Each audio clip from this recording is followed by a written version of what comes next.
তো hello guys, শুভ বিজয়া সবাইকে। তোমরা সবাই কেমন আছেন? আশা করুন তোমরা সবাই ভালো আছেন। আর আজকে দেখো সকালে তো পুজো হয়ে গেছে, সকালবেলা দই চিড়ে খাচ্ছি। তা আমি ভাবলুম গানি আজকে সিদ্ধ বাচ্চা দুপুরবেলা বানাং, পেটত তো খুব ভোগ যাচ্ছে।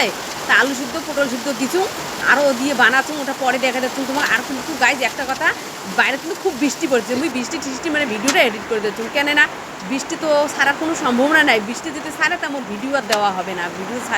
বৃষ্টি ছাড়িয়ে ভিডিও এডিট করলে তো ওদের আমি বৃষ্টি টিষ্টি করে ভিডিওটা এডিট করলাম। যাই হোক, তা দেখো মোর সানা হয়ে গেছে। মুই বেটার জন্য বাসাতে তুলুম, এলা যে মুই খাবার বসলুম।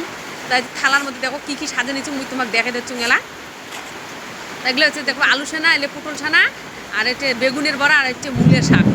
এগুলো দিয়ে খাওয়া আজকে গরম গরম খাওয়া, সেই খাওয়া হবে। কিন্তু সত্যি কথা কলে কি জানেন, মানে মাছ মশঙ্গের থাকি মোক আলু সিদ্ধ শাক ঠাক গরম গরম এই খাওয়াটা আমার খুব ভালো লাগে। কেবা সেই সুন্দর লাগে, কিন্তু খাওয়াটা আজকে আমার আজকে সেই টেস্ট হবে। দেখো